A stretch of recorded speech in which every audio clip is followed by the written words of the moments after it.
উফ, এইভাবে মারিস না রে পাগলা। মুই দেখে হালাইছি নানি স্টারের হিট 3 মুভিটা।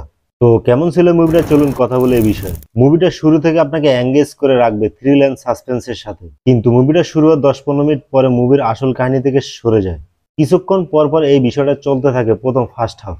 তার কারণ হলো লাভ অ্যাঙ্গেল। এই মুভিটা দেখার পর আমার মনে হয়েছে ক্রাইম থ্রিলার মুভিতে জোর করে লাভ অ্যাঙ্গেলটা ঢুকানো হয়েছে। এখানে ছোট একটা কিন্তু আছে, ফার্স্ট হাফের শেষের দিকে ছোট একটা টুইস্টের সাথে লাভ অ্যাঙ্গেলটাকে মূল কাহিনীর সাথে খুব সুন্দরভাবে কানেক্ট করে দেয়। তবে আমার মতে এই লাভ অ্যাঙ্গেলটা এই মুভিতে না থাকলে ভালো হতো, কারণ অনেকটা বিরক্ত লাগে, অকারণে মাঝে মাঝে সামনে চলে আসে, তাই কিছুটা বিরক্ত লাগে। কিন্তু যখন কানেক্ট করে দেয়া হয় গল্পের সাথে, তখন এই বিরক্তকর বিষয়টা চলে যায়। মুভিটা সেকেন্ড হাফের পর আপনাকে গল্পের সাথে পুরো এঙ্গেজ করে ফেলবে। এই মুভির গল্প নিয়ে যদি বলি, প্রধান চরিত্রে রয়েছে IPS officer Arjun Sarkar, played by Nani. তার কাছে একটা মার্ডার কেস আসে, কিন্তু সেই মার্ডারটা সে নিজে করেছে। কেন সে মার্ডার করে, আসল কাহিনী কি, এটা কি জন্য করে, কোথা থেকে শুরু হয়, সেটা বুঝতে হলে আপনাকে পুরো মুভিটা দেখতে হবে। দেখুন, পুরো মুভি জুড়ে শুধু নানি আর নানি, তো বাকি অ্যাক্টরদের আর কিছু করার ছিল না। তবে নানির অ্যাক্টিং ছিল দুর্দান্ত, কিন্তু মুভিতে গ্যাংস্টারদের ব্যাপারে যেভাবে থ্রিল এবং সাসপেন্স ক্রিয়েট করা হয়, সেইভাবে ভিলেনকে প্রেজেন্ট করা হয়নি।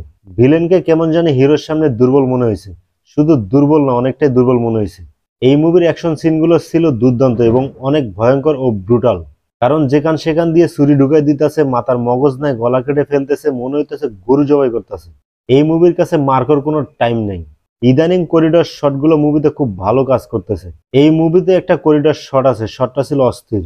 আর ক্লাইম্যাক্সের কথা কি বলবো ভাই রে ভাই, ক্লাইম্যাক্স পুরো মাথা খারাপ করে দিছে আমার। লাস্টের 20-25 মিনিট শুধু অ্যাকশন আর অ্যাকশন। আর মুভির লাস্টে কেমিও আছে দুইটা। মুভির বিজিএম ছিল দুর্দান্ত, কিন্তু একটু সাউন্ডটা কেমন জানি ওভার মনে হয়েছে কিছু কিছু জায়গায়। তবে ভিজুয়ালের সাথে বিজিএম খুব ভালো লাগছে। এই মুভিতে কিছু কিছু সিনে ক্যামেরা ওয়ার্ক খুব ভালো ছিল। মুভির কালার গ্রেডিং ঠিকঠাক ছিল। ক্লাইম্যাক্সের সেট ডিজাইনটা খুব সুন্দরভাবে করা হয়েছে। তো আজকের মতো এই পর্যন্ত। ততক্ষণে ভালো থাকুন, সুস্থ থাকুন, আল্লাহ হাফেজ। আর হ্যাঁ, আমাদের চ্যানেলটা সাবস্ক্রাইব করে দিন আর কমেন্টে আপনার মতামত জানাতে ভুলবেন না। ধন্যবাদ।